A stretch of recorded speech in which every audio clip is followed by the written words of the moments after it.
Today I wanted to convey some of my experiences of acquiring this large collection of big box software. So, this isn't that easy to do. It requires some dedication. I didn't start collecting this stuff until actually only a couple of years ago. I'd had some hanging around, mostly SimCity 2000s here, because those were showing up at local thrift stores like crazy for me. Nowadays, barren, I don't see any, which is weird. It was just like all of a sudden, all at once. I used to be able to go to any thrift store and be able to pick up a CD collection of SimCity 2000, and it was always there. Matter of fact, I think this is the one. No, one of these, someone donated the box with a whole bunch of personal information in, which was very strange. But now that doesn't happen anymore. So I have to get the majority of these online, and I've only ever been able to get them on eBay.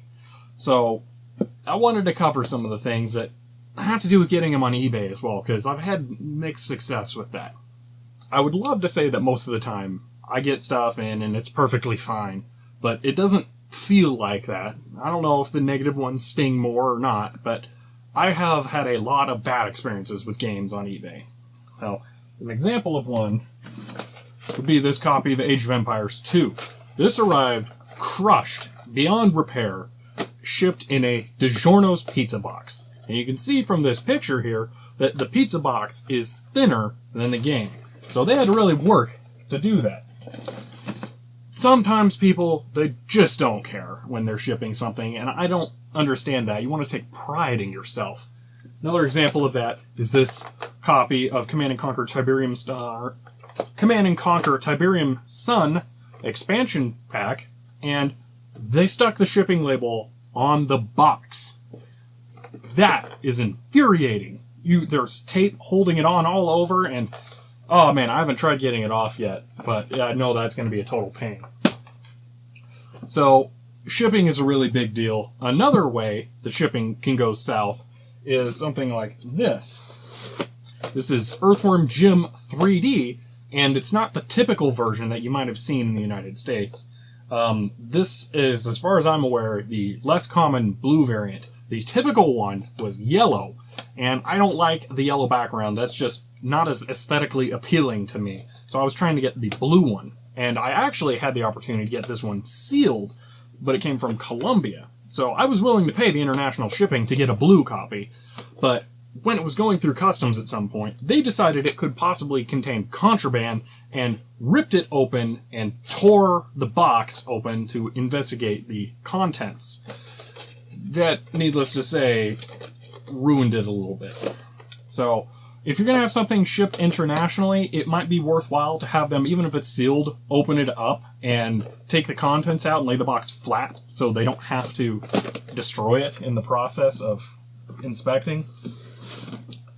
Another example of something that may not have necessarily been the seller's fault was this copy of Vroom. It's a racing game, and I really would like to get a good copy of this because it's a cool game, and I still haven't been able to play it because this copy was rained on and crushed because it was shipped from France in not the best packaging. Now, it was shipped with a couple other games in the box, like this Corridor 7, and there's a few more hanging around here, like this absolutely ruined copy of Phantasmagoria in French. These all were in there, and unfortunately, none of them really survived well. So, that is something that may not have been the seller's fault, because how can you really predict rain? I mean, it would be nice if everyone wrapped them in a bag inside, but that can't necessarily be expected. Now, another problem with this, which is going to happen with floppy disk games, could happen with floppy disk games, hopefully it doesn't to you, is the person who previously owned this at some point overwrote the floppy disk with a Windows 95 boot floppy. So the game was gone, and I have not had success in trying to find a disk image online and putting it on a disk to actually use yet. So that's why I still haven't been able to play the game.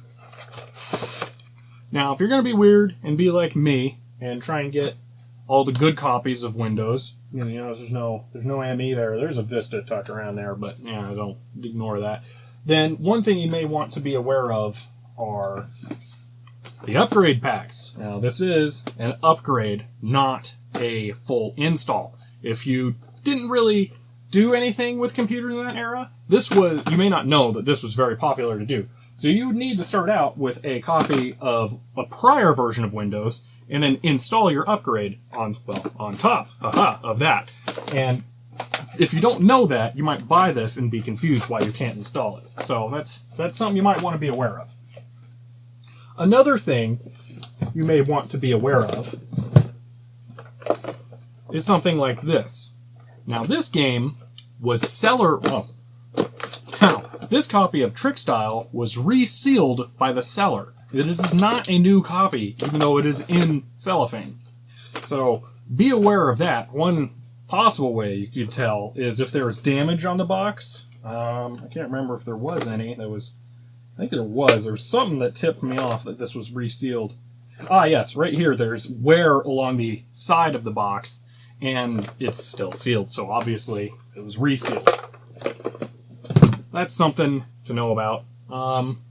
Oh, one other thing that you might get screwed on is the odd game that is Mac. Just so you know. That covers pretty much everything I wanted to say about big box PC games. I hope that helped some of you. I know I'm not the only one out there collecting these, because after I played this in a video, suddenly I had a lot more competition for that copy on eBay. So if this was helpful to you, let me know. And if you have any tips, feel free to tell me, because, there's always plenty more information out there. So hope that was helpful for some of you, and I'll see you later.